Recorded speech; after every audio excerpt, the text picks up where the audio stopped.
ഇതാണ് ഞാൻ recently second hand വാങ്ങിയ വണ്ടിയാണ് കേട്ടോ. ആക്ച്വലി സെക്കൻഡ് ഹാൻഡ് അത്യാവശ്യം ഒരു 2022 മോഡൽ വണ്ടിയാണ്. അതിൻ്റേതായ ഒന്ന് രണ്ട് എന്താ പറയുക കുറച്ച് വൃത്തി കുറവുണ്ട്. പക്ഷെ എന്നാലും വണ്ടി പക്ക നീറ്റ് തന്നെ കേട്ടോ, അത്ര വൃത്തി കുറവൊന്നുമല്ല. അപ്പോൾ നമ്മൾ എടുത്ത വണ്ടി തന്നെ കേട്ടോ. നമ്മളത് ബുള്ളറ്റ് അവിടെയുണ്ട്. അപ്പോൾ എന്താ പറയുക ഇതൊരു 340 അതായത് 334 cc വരുന്ന ഒരു എഞ്ചിനാട്ടോ അത്. ആക്ച്വലി ഇതിൻ്റെ ഔട്ടെന്ന് പറഞ്ഞാൽ അന്യായമാണ് കേട്ടോ. 2 പുട്ടും കുറ്റി, രണ്ട് സൈലൻസർ വരുന്നുണ്ട്. കത്തോളം കാണാൻ. പിന്നെ ഇതിൻ്റെ ഏക നെഗറ്റീവായിട്ട് ഇപ്പോൾ നിലവിൽ തോന്നിയിട്ടുള്ളത് ഇതിൻ്റെ ഈ ഒരു ഗ്രൗണ്ട് ക്ലിയറൻസ് ആണ് കണ്ടോ.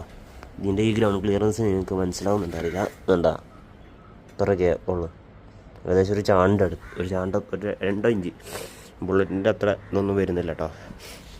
പിന്നെ ഇതൊരു അത്യാവശ്യം പവറാണ്, പക്ഷേ കുറച്ച് മെയിൻ്റെനൻസ് ഉള്ള വണ്ടി തന്നെ കേട്ടോ. ഇതിൽ സ്പെയർ പാർട്സിന് കുറച്ച് കോസ്റ്റാണ്, വിചാരിച്ച പോലെ നല്ല കോസ്റ്റാണ്. പിന്നെ നോർമൽ ജനറൽ സർവീസൊക്കെ മാക്സിമം പുറത്തുനിന്ന് തന്നെ എടുക്കും. ഷോറൂമിൽ നിന്ന് എടുക്കുന്നതിനെക്കാട്ടും നല്ല എല്ലാം സെയിം തന്നെയാണ്. ഷോറൂമിൽ നിന്ന് എടുക്കുന്ന അത്രയും കോസ്റ്റ് വരത്തില്ല സർവീസ് ചാർജ്. പിന്നെ ഇതൊരു ലിക്വിഡ് കൂൾഡ് വണ്ടി കേട്ടോ. റേഡിയേറ്ററും കാര്യങ്ങളൊക്കെ വരുന്നുണ്ട്. ജാവ ഒരു പക്ക ഒരു ബോബർ ഡ്യുവൽ ചാനൽ ABS വരുന്നുണ്ട്. വേറെ കംപ്ലയിൻസ് കാണുന്നില്ല കേട്ടോ. ഒരു ഏകദേശം ഒരു 14,000 കിലോമീറ്റർ ഓടി വണ്ടിയാണിത്. അപ്പോൾ എങ്ങനെയുണ്ട് സാധനം ഗൈസ്? സിംഗിൾ സീറ്റാണ് മക്കളെ. നമ്മളെ സിംഗിൾസിന് വേണ്ടി ഡെഡിക്കേറ്റ് ചെയ്യുന്ന ഈ വീഡിയോ. വണ്ടി കണ്ടപ്പോൾ കിക്കുള്ള മക്കളെ പൊളി സാധനമാണ്. ഒരു വീക്കെൻഡ് റൈഡിനൊക്കെ സെറ്റ് സാധനം കേട്ടോ.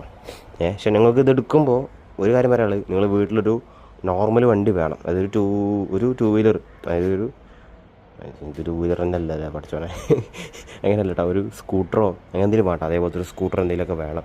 എന്നാൽ നിങ്ങൾക്ക് ഇത് പ്രശ്നമല്ല. മറ്റേത് എന്തായാലും ഇൻകേസ് ബാക്കിൽ ഒരാളെ ഇരുത്തി പോകണമെന്നുണ്ടെങ്കിൽ ഇൻകേസ് നിങ്ങൾ ആ വണ്ടി എടുത്ത് പോവാം. അതാവും ബെനിഫിറ്റ്. ഇത് നിങ്ങൾക്ക് ഒറ്റ കൊടുങ്ങിയൊക്കെ ഒരു എൻജോയ്മെൻറ്റിന് വേണ്ടി എടുക്കുന്നതാണെന്നുണ്ടെങ്കിൽ നിങ്ങൾ എടുക്കുക. ഓക്കെ, വണ്ടി സീനാണ്. റോഡ് പ്രസൻസ് പറഞ്ഞാൽ അന്യായമാണ് കേസ്. ഒരു രക്ഷയില്ലാത്ത റോഡ് പ്രസൻസാണ്. ആൾക്കാർ നോക്കി നിന്ന് പോകും ഇതേതാ സാധനം എന്നത്. അമ്മാതിരി റോഡ് പ്രസൻസ്, ഒരു രക്ഷയില്ലാത്ത കിട്ടില്ല വണ്ടി കേട്ടത്. ഇതെന്തുകൊണ്ട് ആൾക്കാർ എടുക്കുന്നില്ല? ഒന്ന് സിംഗിൾ സീറ്റായ കാരണമാണ് ഇതിൻ്റെ മാർക്കറ്റ് ഇച്ചിരി ഇടിയാൻ തന്നെ കാരണം. പിന്നെ ഇതിൻ്റെ റോട്ടിൽ അങ്ങനെ കാണാത്ത വണ്ടി റയർ തന്നെയാണ്. അതുമല്ല ഇതിൻ്റെ റോഡ് പ്രസൻസ് വേറെ ലെവലാണ് ഗൈസ്. ഒരു രക്ഷയില്ലാത്ത സാധനം.